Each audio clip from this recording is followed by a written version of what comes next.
Welcome back to Cover Lover Comics, brought to you by FLAKtv. Find love and kindness. Ladies and gentlemen, show us a little kindness, show us a little love, because that's what we do here. We find love and kindness and we share that. Go to FLAKtv and give us a little subscribe and check out Cover Lover Comics if you haven't already yet. So today's episode, or issue should I say, because we are talking about comic books however, is all about how to improve your overall comic book collecting experience. So first of all, you might be wondering, Ray, how can you help me do this?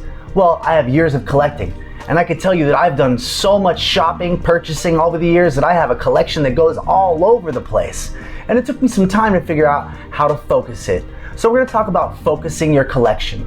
First of all, focusing collections means picking a character or picking a title. Like if you like Wolverine, you just want to buy Wolverine. And you don't just buy random issues of Wolverine, you want to find continuity. So you want to look into maybe what his first appearance was, or maybe what his second appearance was, or maybe what book he makes a full appearance in and a prolonged appearance in, such as Incredible Hulk 180 or 181 might be considered Wolverine's first appearance. But also his second appearance was in Giant Size X-Men Annual #1. However, his overall appearances were in Uncanny X-Men. So I mean, it's all over the place until it ends up in the actual Wolverine title.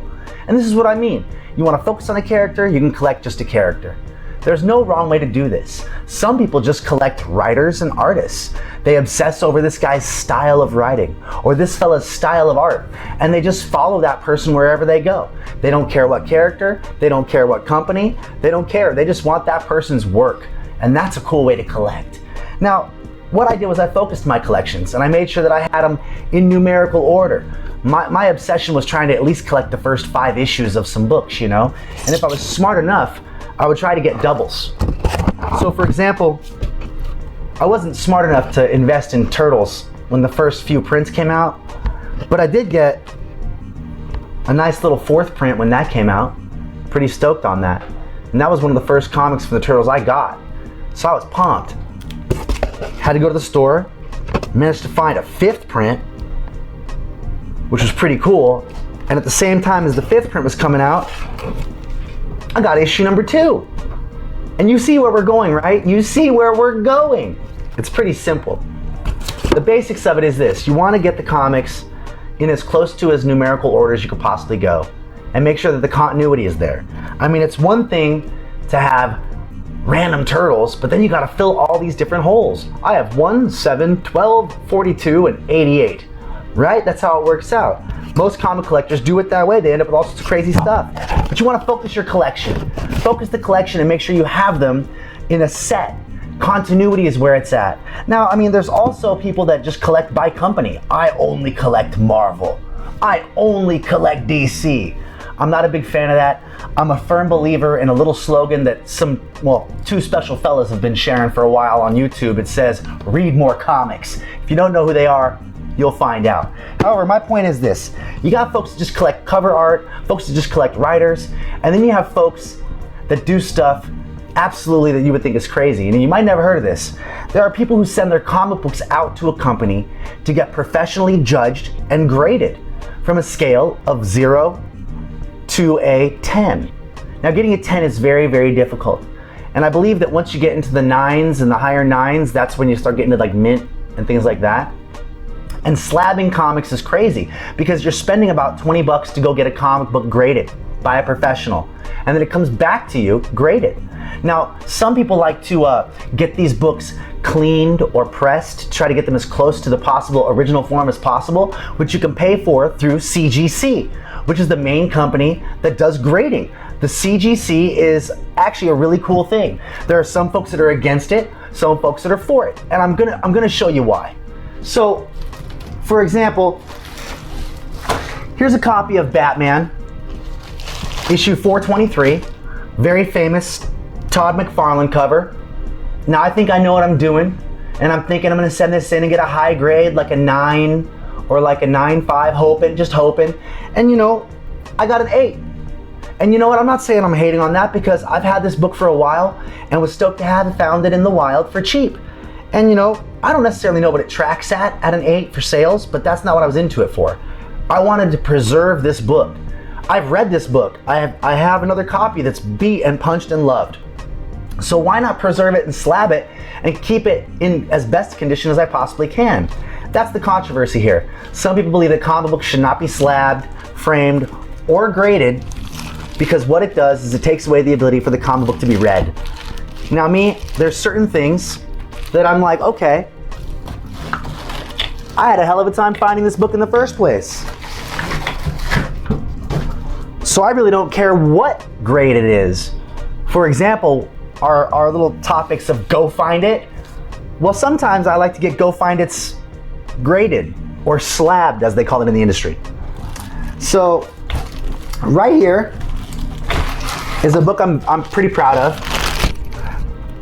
This is a comic book that was only distributed with Santa Cruz skateboards, meaning that when you bought a skateboard deck from Santa Cruz, this was either inserted in the plastic, and very few shops actually have a small standee to the side with Road Rash #1 in it. I don't know what the print run is. I just know that it's hard to come by, and I love skateboarding, and man, seriously, look at this stuff. Man, Phillips is an amazing artist. What a blessing. 8.0, I don't even know what it sells for. I don't care. It goes in the PC, personal collection. These are some of the tips I'm sharing with you. These are to improve your collection, to improve your experience. Otherwise, you end up with a scattered collection that could take you into a nonsensical direction. I mean, the #1 rule in comic books is, first of all, there are no rules. But if there is one, it's collect and read what you like. You know, I mean, no one can judge you for what you want to read. If you want to collect and get in the business, that's a totally different thing. I myself, I like weird stuff. I collect all sorts of weird comic books. I mean, Dungeons and Dragons. Okay? That's a role-playing game. Did you even know they made a comic book of that? I have issues 1, 3, and 4. I'm missing issue #2. Because why? Issue #2 might be hard to find. This is the point. Searching for comic books is half of the fun. You can go online, you can pay for it, instantaneous gratification, because that's the American way, right? I want it now, and I'll pay for it. But check it out. The hunt. That's what it's all about. If you know anybody who's a DJ and they collect records and they go digging through crates, comic book collectors do the same thing. We'll show up in a room with hundreds of boxes and digging, just searching for something to fill those holes. And that's important because filling continuity helps you to have a tighter collection. And this makes your comic book collecting experience a little more enjoyable and easier to manage. So I hope some of these tips can help you out. I just want you to understand that Cover Lover Comics is all about sharing the experiences that I've already had in order to save you time, sometimes effort, sometimes money. Because this is all about love and kindness. And since I brought to you by FLAKtv, ladies and gentlemen, find love and kindness. That's what FLAK stands for. That's what FLAK is all about. Finding love and kindness. I found love and kindness through comic books, like I've said. And I will tell you right now, you will find love and kindness and sharing of comic books and my love of comic books with you every issue of Cover Lover Comics. Give us a like, give us a subscribe. We're so thankful for you watching us. Keep checking us out. Go to our Instagram. We have some exclusive content there. You might enjoy it. It's _Cover Lover Comics. Have fun, and thank you for joining us here at Cover Lover Comics, brought to you by FLAKtv. Find love and kindness.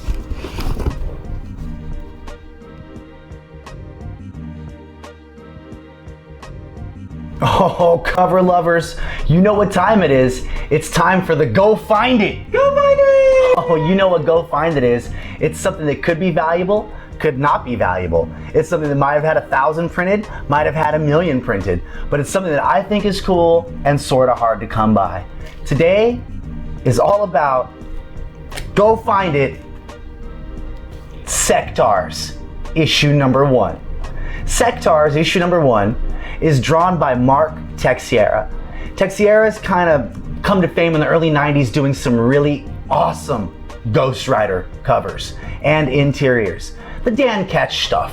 That's the second Ghost Rider for all you newbies out there. We love you. However, this is a Go Find It because I'm gonna tell you right now, this toy line was so dope. Oh my God. This storyline is even doper. It's like a world of regular human beings like us, just normal people, you know what I mean? Bipedal, human being looking people. And on their planet there's this chemical explosion and everybody ends up becoming pretty much part insect, part person, and all the insects become super huge, giant sized, even bigger than they would have in the dinosaur age. So there's battles amongst evil spider-looking dudes and more human-looking people. And they ride on the top of spiders and dragonflies and have giant wars. So these toys were bitchin', man. You got the main action figure, the prince, and he stands about almost 12 inches. And you had a glove that you put on. And when you put the glove on, it was actually inside the legs of a dragonfly. And your arm was a dragonfly puppet. And you got to fly around your house with this big ass dragonfly puppet with motorized wings. And they were some of the coolest action figures. You gotta look them up, Sectaurs. They had a single cartoon, I think, not didn't even make it past 3 episodes. It's like a mini series. And same with the comic books, very short-lived. If you find this, it is drawn so well on the inside. And actually, you know what? If you're lucky, maybe we're gonna show you some on the inside. Mark Texeira, Sectaurs, issue number 1. You see it right there, Marvel Comics. Ladies and gentlemen, this is issue number 3's. Go find it. Unfortunately, cover lovers, this is the end of the episode, but not the end of the road, because we want to continue sharing love and kindness.